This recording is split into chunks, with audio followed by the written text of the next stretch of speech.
सोरडा block कुलांगी panchayat साराबाड़ी मंडल सभापति भगवान मुनि सभापतित्व एक कार्यकर्ता सम्मेलन अनुष्ठित हो जाइछि।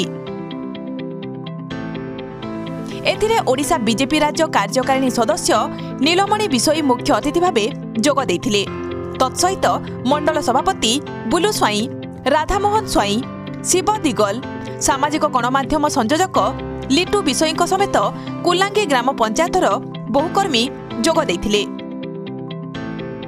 एथिरे श्री विषयी केंद्र सरकार जनाभिमुखी योजना गुड़िक विषय में विस्तृत भाव लोकंकु बुझाइबा सह राज्य सरकार जनमारणा कार्यगुड़िकु लोकंक सम्मुखरे प्रकाश करथिले।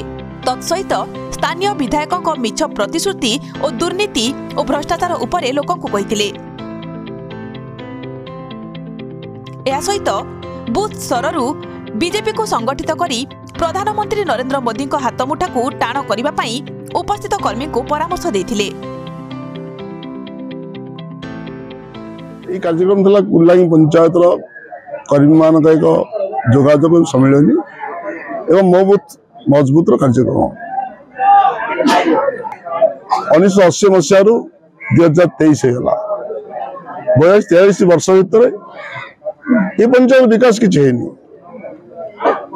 विगत 15 वर्ष ये पूर्णा विधायक ता पूर्व अंदराणी सिंह देते शरद पंडा थे अनेक किशोर सिंह देव थे अनेक विधायक थे शांति देवी थे। तो विकास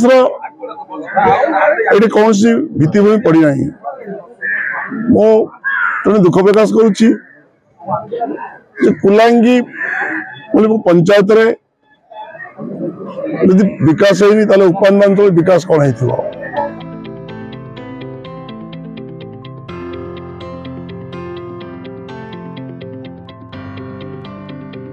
दीर्घ 40 वर्ष धरी कुलांगी पंचायतर कौनसी उन्नति होई नथिबा बेले सोरडा ब्लॉक 10टी उपांत पंचायतर अवस्था शोचनीय होई पड़िथिबा राज्य कार्यकारिणी सदस्य श्री विषयी प्रकाश करथिले।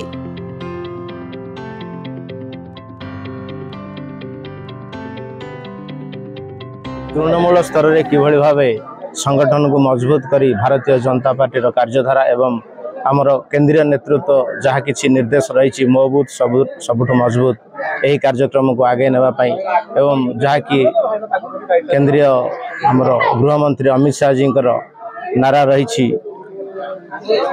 मेरा देश मेरा मिट्टी एवं विभिन्न प्रकार चाय पे चर्चा यही सब कार्यक्रम को लोकाभिमुखी कराई तल स्तर लोक मान समस्या एवं जहाँ किसी सुविधा असुविधा रही सब लोकलोचन आनी आमर आदरणीय भारतीय जनता पार्टी यही सोरडा निर्वाचन मंडल नेता श्रीजुक्त नीलमणि विषयी महोदय निकट में उपस्थापित करने एवं ताकू कम दिन भितर समाधान करने आम यथेष्ट उद्यम आरंभ करें। आमको उच्छ्वसित भरपूर संवर्धना भी मिली एवं लोक माने राज्य सरकार एभली जो जनमारण नीति चली विरोध में आम निकट में अभियोग कर आम शुणीचु एसबू नहीं आम आम नेता निकट में अभियोग दाखल करूँ एवं आगामी दिन में यही सब समस्यार समाधान पर आम चेष्टित रही।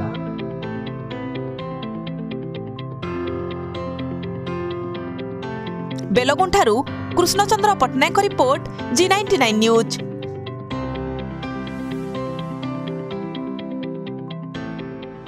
सपक्ष विपक्ष ऊर्ध्वे G99 न्यूज।